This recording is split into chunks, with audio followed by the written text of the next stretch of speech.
Of course, first I would like to thank the organizers for putting together this really exciting meeting.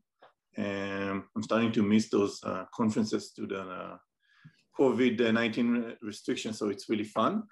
And also for giving me the opportunity to present my work here today. So the story I will be telling you about involves what at least I find a very exciting phase of matter, which we dub under the name the orthogonal semi-metal. And this phase of matter exhibits maybe the simplest example of electronic fractionalization. And what I try to convince you is that if one considers phase transitions away from this state to more conventional states of matter, such as a metal or an antiferro magnet, in order to understand the emergent physical description, one needs to invoke a very non-trivial physics. In particular, I'll present a new form of deconfined criticality. And also I'll show a mechanism by which we can reconstruct a Fermi surface without any transitional symmetry breaking, which it's some kind of a contradiction, at least to the simple form of Lattinger theorem. So before I start discussing exotic phenomena, let me just to set the stage, let me try to frame what I mean by conventional quantum criticality. So as was discussed before, as you all might know very well, 99% of the cases are of quantum critical phenomena well described by just taking the simple Landau theory of symmetry breaking from classical StatMech, but looking at enlarged dimensionality, which take care of quantum fluctuations. Maybe the simplest example for this is the transverse field Icing model, which has two terms, nearest neighbor ferromagnetic interaction, which compete with a transverse field term that leads to spin flip events and quantum fluctuations. So if we follow Landau, we first need to sort out the symmetries. This model has, of course, a global Icing symmetry. The two terms here compete and lead to a zero temperature phase transition between a ferromagnetic state at large values of J when the Z2 symmetry is broken. And by increasing quantum fluctuations, we restore the order at large values of H in a paramagnetic state. Now, the key point from all of this well-known discussion is that one can actually understand this entire physics via an order parameter description. In the simple Icing case, this is just the magnetization, which is finite in the ferromagnetic state and vanishes as we approach the paramagnetic state, but also controls all the critical behavior near the quantum critical point here. So luckily for us, this is not the end of the story. And let's say in the last, 20 years, we've seen an increasing number of examples that go beyond this important but simple paradigm of Landau. Let me just give you an example for a quantum critical behavior which does not involve any form of symmetry breaking. So my starting point would be the very well known by now tori code model. So here, instead of placing the spins on the side, I just put them on the bonds. And the Hamiltonian again has two terms. The first term is the star term, corresponding to the product of the sigma X operator that emanate from each one of the sides. And the second term is a plaquette term, which measures the essentially the flux through each plaquette. And it equals the product over the sigma Z operators belonging to each plaquettes. Now, I will supplement this model with two field terms, one in the transverse field direction, which we already encountered, and one in the longitudinal direction. Now, the key point here, if we follow Landau's philosophy, is that I've essentially broken all the on-site internal symmetries of this model. And if we follow the logic of the previous slide, we do not expect to see any form of symmetry of critical phenomena or any phase transitions in this model. Now, it turns out that one can actually solve this model, at least numerically, and one encounters three distinct phases. and a quantum critical point that separates them, okay? So this definitely goes beyond Landau because we don't have any description which involve symmetry breaking. And it turns out in order to understand the nature of those phase transitions, one needs to invoke a description of new type of order, topological order. And the most convenient way to describe it is via an emergent gauge theory structure. And in more technical terms, as I'll explain later on, this phase transition is a Higgs or a confinement transition. So just to summarize the results, in case you fall asleep during the talk. So I'll present two main results. The first result is a new kind of critical phenomena, which sort of is a marriage of those two paradigms, symmetry breaking and topological order. In particular, I'll show a transition between Dirac Z2 spin liquid, which is a topologically ordered state, and an antiferromagnet with a broken rotational symmetry. And I would like to stress that a naive Landau-like description of such a transition without any fine-tuning would entail a first order or a split transition where the appearance of symmetry breaking precedes the appearance of confinement, okay? Nothing forbids us from splitting those two phenomena, the appearance of topological order and symmetry breaking. And I'll describe a field theory description of this transition and show some of its implications in numerical simulation. The second result involves reintroducing electronic degrees of freedom. And there I'll show that one can get a transition between a phase with a small and a large Fermi surface. And this transition would not involve any form of translational symmetry breaking. And as I already mentioned in the introductory slide, this is at least a violation of the standard form of Lattinger theorem, which tells us that a reconstruction of the Fermi surface, at least at fixed particle density, must be accompanied by breaking of lattice translations, okay? So hopefully that's enough motivation, but let me just very quickly revisit the physics of the Icing lattice gauge theory, just to set the stage for the rest of the talk. So much like the toric code model, here we are placing Icing spins on the bonds. And we choose a Hamiltonian that has two competing terms. The first term is a flux term that we already encountered in the toric code model. And the second term is a competing transverse field term, which we already discussed in the context of the transverse field Icing model. Now, just to make the analogy with electromagnetism slightly more apparent, let me construct the following dictionary. So I can identify the sigma Z operator with the electromagnetic gauge field and the sigma X operator with the electric field. Of course, now those two fields are not continuous variable, but they are binary variables, which takes the value 0 and pi. And I can also define a magnetic field, which is just a circulation of the electromagnetic gauge field, and it's nothing but the first term here, or the flux term in this Hamiltonian. And we have two types of fluxes, either 0 or pi.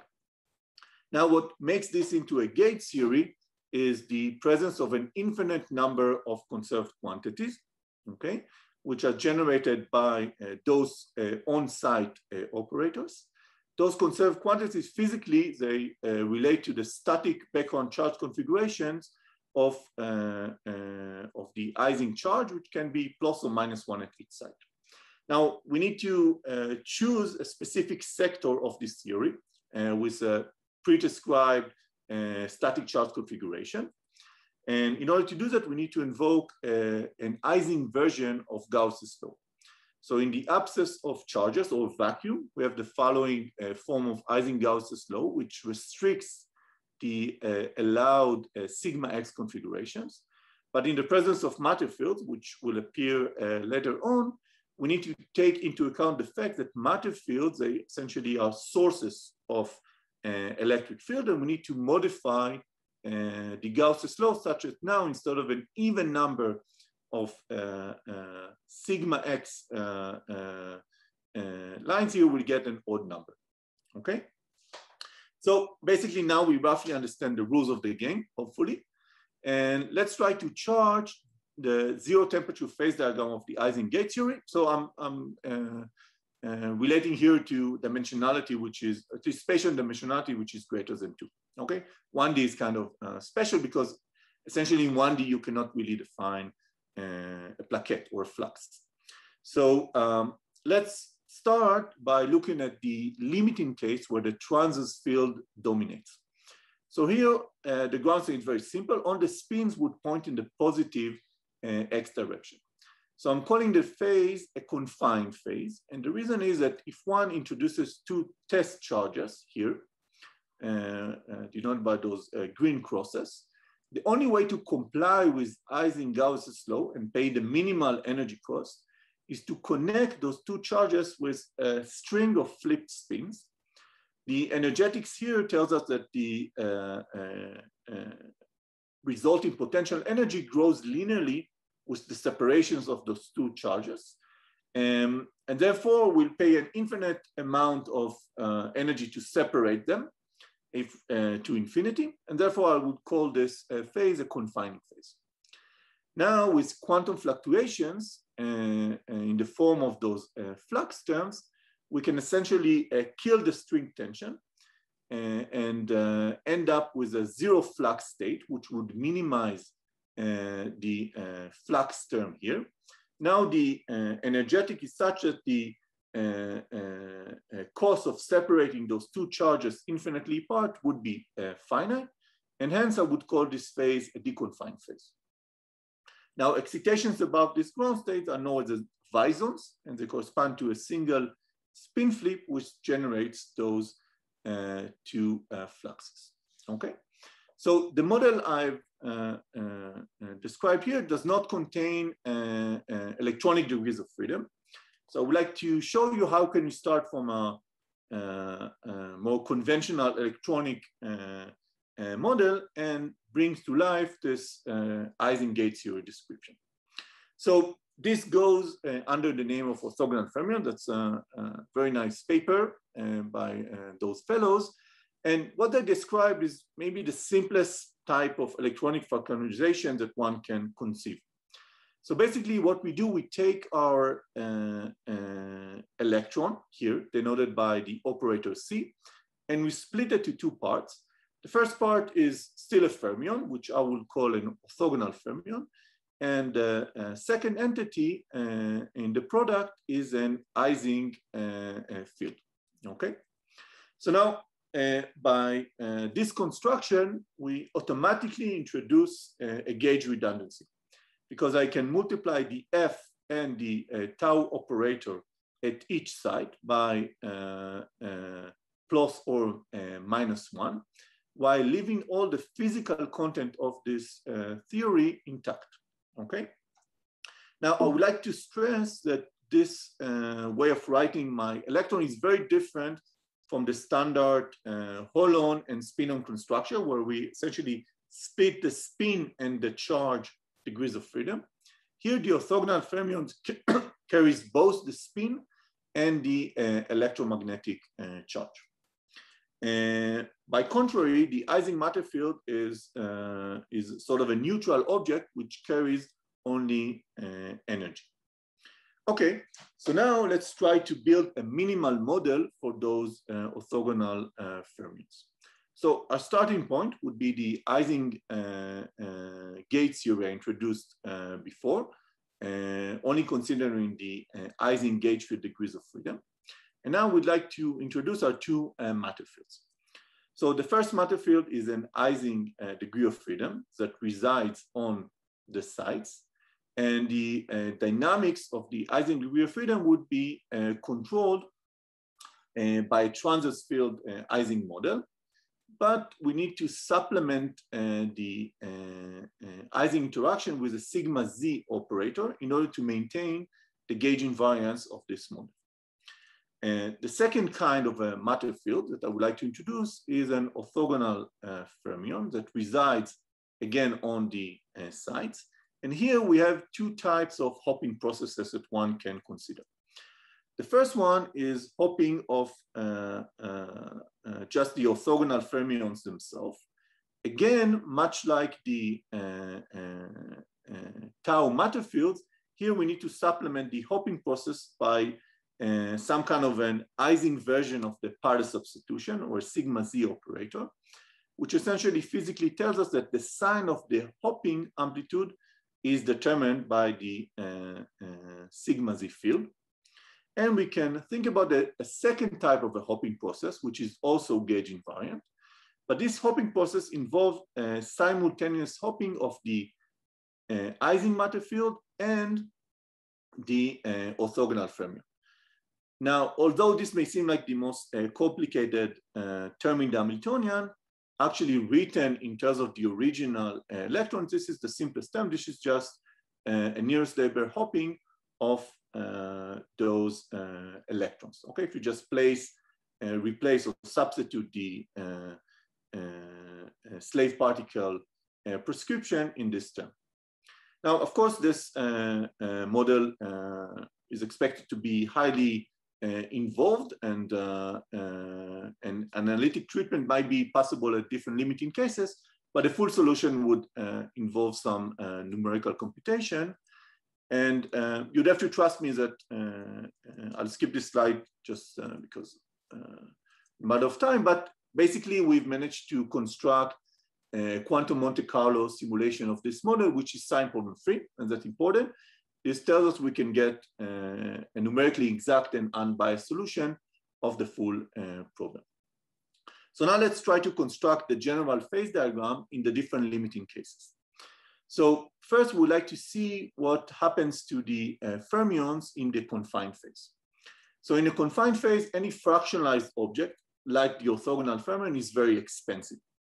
Now, if one considers what is known as an odd lattice gate theory, which means that we place static Icing charges at each site, one can show that this forces placing exactly one fermion per site. And following the standard super exchange mechanism, the effective interaction between the fermions would be antiferromagnetic, and we expect to see antiferromagnetic order at 0 temperature. Now, this is a very convoluted way to obtain an antiferromagnet, but basically confined fermions in our language is just a simple antiferromagnet. Now, let's see what happens when the fermions are deconfined. So here, the band structure of those fermions would be determined by the background flux pattern of the Z2 Icing gate theory. We will choose a particular pattern, which is known as a pi flux pattern, which energetically can be obtained by taking a large and negative coupling constant for the flux term. Now, if one solves the band structure of the pi flux lattice, that's a nice exercise, one obtains 2 Dirac nodes. And for this reason, we will call this phase the orthogonal semi-metal. Now, a key point here that I would like to emphasize is that this state does not break any lattice translations, okay? Naively, one would say that introducing a pi flux lattice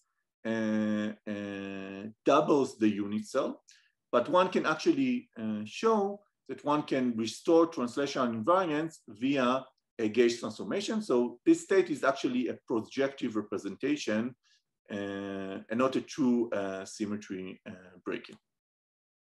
Now, lastly, I would like to construct a metal, and this can be done by increasing the hopping amplitude of the gauge neutral or physical electron.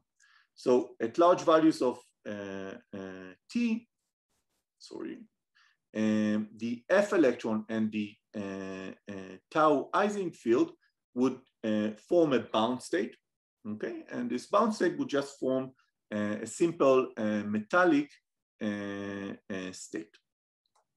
So now let me just draft the full phase diagram. So basically at low values of the hopping of the physical fermion, we expect to see a phase transition between the confined antiferromagnet and the deconfined Z2 Dirac phase. Now let's focus on this transition. So yeah, as I... 4 minutes plus questions. Okay, that would be hard, but I'll do my best. Here we have a transition between a topologically ordered phase and an antiferromagnet. So as I previously advertised, we find that this transition actually happens at a single point via a continuous transition. And this is somewhat surprising. So here I'm in the left panel, I'm depicting the rise of the antiferromagnetic order. And in the right panel here, the peak in the stability here denotes the appearance of confinement. And we find that this transition is continuous and coincides. Now, for the benefit of time, I'll skip the construction of our effective field theory. But one key point I would like to mention that it has a very interesting prediction that at the critical point, we expect to see an emergent and enlarged SO5 symmetry, which indeed we find in our numeric. So here I'm displaying a 5-component order parameter, which rotates between VBS order and antiferromagnetism. And here in our histogram of those two order parameters, one can see that AFM order and VBS order can be continuously rotated one to the other, which gives us an indication that indeed we have an emergent enlarged SO5 symmetry. Now I'd like to move on to the second result, which involves a transition between the deconfined Dirac phase and a metallic phase that arises when we reintroduce our electronic degrees of freedom. So in order to probe this transition, I would like to go between the orthogonal semi-metal phase and the Fermi liquid phase and look at the spectral properties of my electrons. And this is done via the single particle residue. Now, curiously, in the orthogonal semi-metal phase, I find excess spectral response at the at the nodal points, and the Fermi surface continuously evolve up to a full large Fermi surface as we go to the Fermi liquid state. And now if one looks at the spectral response at the antinodal point, if one borrows the high temperature superconductivity terminology, one see a vanishing single particle residue in the orthogonal semi-metal phase and a reappearance of spectral weight at some critical hopping value as we go to the metallic phase. Now, this may seem, as I said before, like a violation of Lattinger theorem, but it turns out that one can actually refine Lattinger theorem in the presence of topological order, where such a transition is now allowed. The last bit of information, if time permits, which I would like to explain, is the origin of this weird Fermi pocket-like structure in the orthogonal semi-metal. So it turns out that one can actually understand this phenomena using a very simple mean field calculation done on a background of a pi-flux lattice. So the spectral response of the physical fermion is just simply given by this bubble diagram, which is a convolution between the Green's function of the Icing matter field and the orthogonal fermions. This can be done almost fully analytically, it's just some integration on a lattice, and one indeed sees 4 Fermi pocket-like behavior where we have an excess spectral weight at the nodal point. In order to understand this more intuitively, one has to look at the band structure of the Dirac spectrum. So we have a maximum at the those nodal points and a minimum away from them. So the orthogonal fermion would like to sit here at the top of the band, But the Ising matter field is the boson, which would like to sit at the bottom of the band. Now, the bubble diagram I showed before is most appreciable in cases where they are separated now by momentum transfer of pi over 2, which is precisely the location of those Fermi pockets. I would like to mention there's some new interesting results that also apply away from half filling. And just to summarize my talk, I presented a new form of deconfined criticality where symmetry, Bacon, and confinement coincide. We've built a critical field theory for this model and showed some of its remarkable emergent symmetry predictions in the numerics. And I've also showed a mechanism for Fermi-Seifert reconstruction, which does not involve any translational symmetry. Okay, thank you.